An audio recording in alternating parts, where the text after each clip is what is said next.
Welcome to Adventures with Bob and Steph. Today we are going to travel to northern Nevada to a historical site known as Fort Churchill. Located just 8 miles south of Silver Springs and just east of Carson City, it is a historical site from the Old West that was so important to the Pony Express of the day and to European immigrants that were coming across the country. So let's have some fun, let's have some adventure, and let's go check out Fort Churchill, Nevada.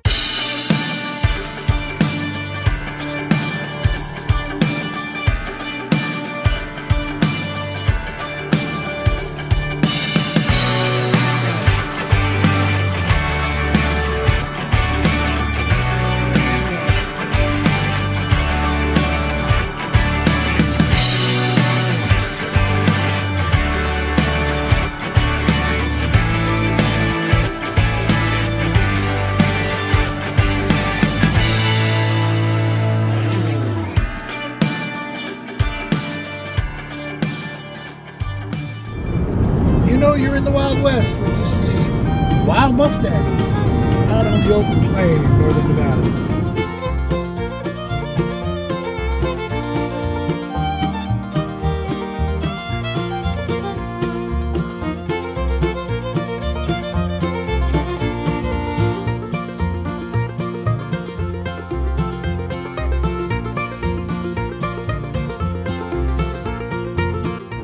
Well, at first glance, you might think there's really not a lot out here. Maybe that's true, but you know what? There is sort of a raw beauty to it.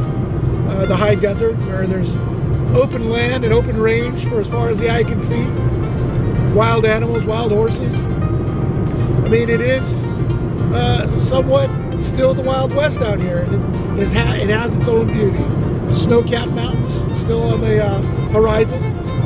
So it is nice to come out here and check things out and have a little bit of Wild West adventure. 8 miles south of Silver Springs, just a short drive from Carson City, just east of Carson City. You won't be disappointed. It's amazing. Let's go check it out. So less than a mile off the main highway, you got to turn off for Fort Churchill. And you pay a small fee if you're a Nevada resident. You pay a $5 fee per vehicle. If you're not a Nevada resident, you pay a $10 fee per vehicle. They also have a camping facility right along the Carson River, which if you're a Nevada resident, you'll pay $15 a night for, and if you're not a Nevada resident, you'll pay $20 a night. So inside this little container here, you got your registration envelopes. Just simply fill it out, pay the entrance fee for the day, and you're good to go. Here's a quick rundown of everything the site has to offer and the fees for the site.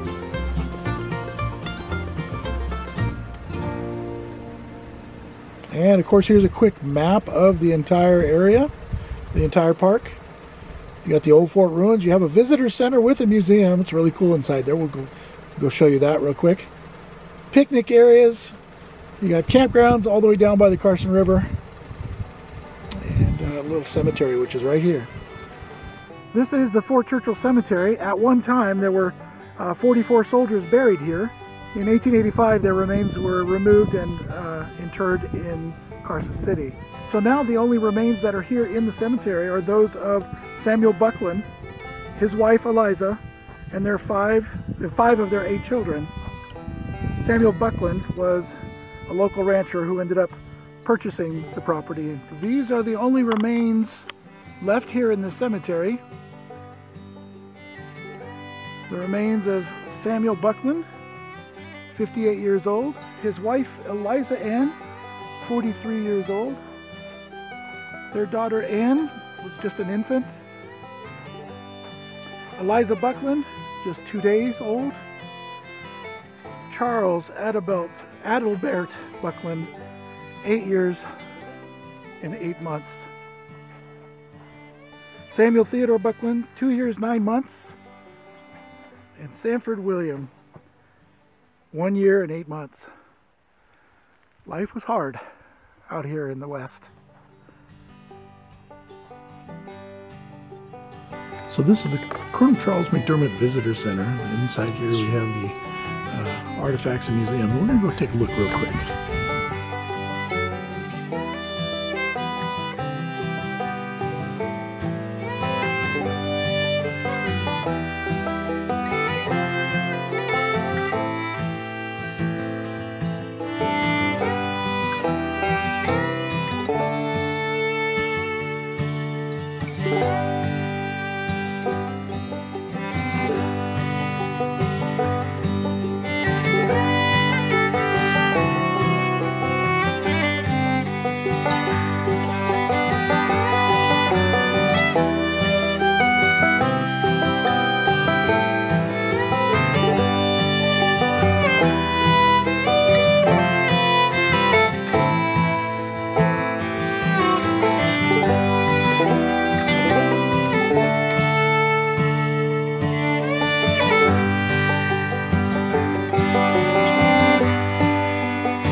This is a great vantage point because honestly, you can kind of get a feel for what the fort looked like back in the day. Now, by the position of the buildings, you can see that basically this fort encompassed a large square. And this area out here in the middle was essentially the parade grounds. And the whole square, from the parade grounds to the buildings that surrounded it, roughly a quarter-mile wide. And you can imagine what it must have been like marching back and forth in the parade grounds in the summer heat out here in the high desert. As opposed to the regular soldiers, the officers had it made. They lived in these 1.5 story adobe structures. The adobe walls about 20 inches thick, and a wide porch sheltered 3 sides of the building. It had a woodshed and a privy attached in the back. The first floor contained a parlor, 2 bedrooms, a kitchen, and a cellar, as well as a dining room. So these officers, by comparison to other posts, had it made. So as you can see, the foundation of these structures was stone, and then on top of that stone, they basically used adobe brick. And they got the adobe brick from the nearby Carson River, which is right down in that valley down below. There's another view for you of the officers' quarters, at least what's left of it. This building here served as the commander's office. This was a 2-room building, basically served as a headquarters and a courtroom for Fort Churchill. Small offices would have included everything for the officer to conduct business, like telegraph. It also served as a stop for the Pony Express. Now this building behind me is the quartermaster's storehouse, and this is where they kept all the goodies, all the food, all the supplies, and you'll notice that it is in real close proximity to the commander's office. He wanted to keep an eye on the storehouse to make sure there was no shenanigans, no thievery going on. What you see here, the laundry facility. Basically, it was staffed by what they called laundresses, and those were women on the fort that typically were the wives of the soldiers.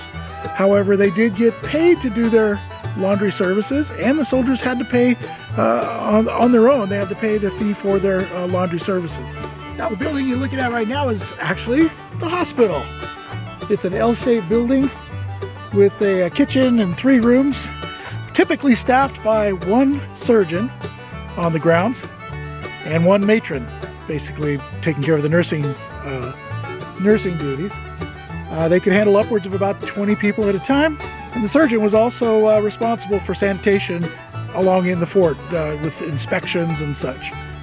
So now we're turning the corner. We actually walked down the eastern flank of the parade grounds and looked at the buildings on the eastern side. So we're turning the corner, the southeast corner, and now we're going to head along the south edge of the parade grounds and take a look at what this site has to offer. Also, remember I mentioned how hot it is out here in the desert in the summertime.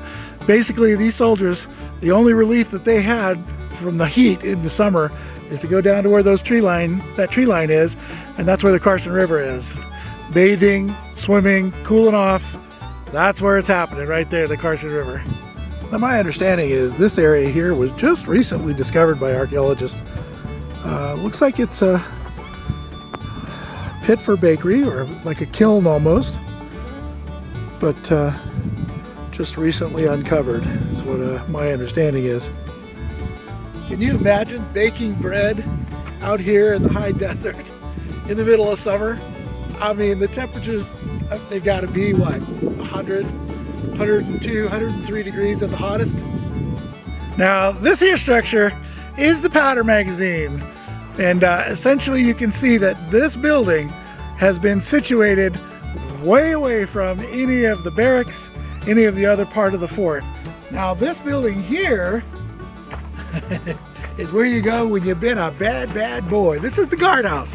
Basically had 2 offices in the front for the guards on duty, and then it had 4 7-by-4 foot cells inside the cell block. And not a comfortable place to be. Of course, you were here if you were a drunkard or a thief or a mischievous type. This is a lithograph of the entire Fort Churchill grounds. And it's the only one available. There were no photographs taken of Fort Churchill. You'll notice the adobe buildings, the square that they're arranged in around the parade grounds. And again, you'll notice that there is no fort wall. There was no wall here. Not only did this have to be just unbearably hot during the summer, but it gets bitter cold out here in the winter too. Down to 0, sometimes sub-zero.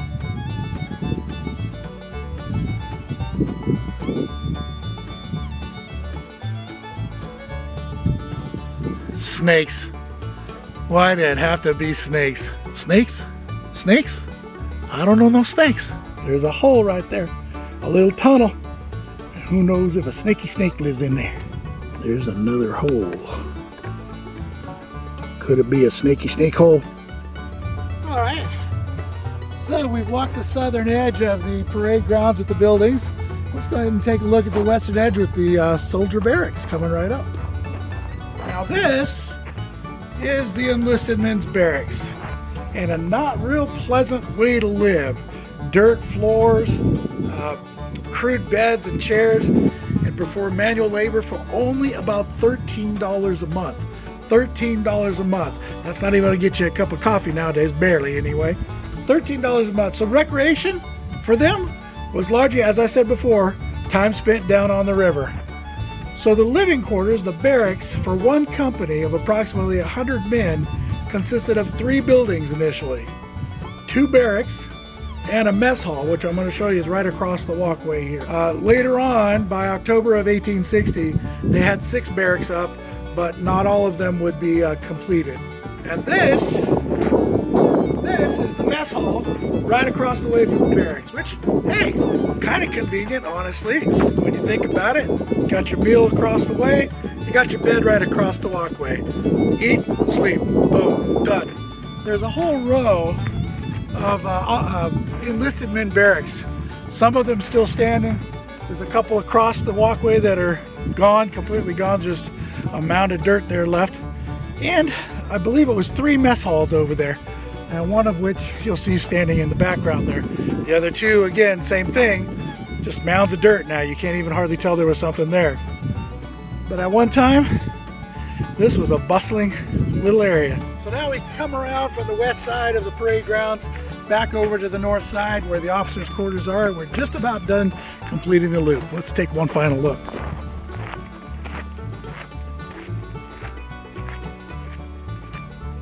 Officers' quarters, just a heap of dirt. That's all that remains. Same thing with the next officers' quarters right down there. Just a large mound left.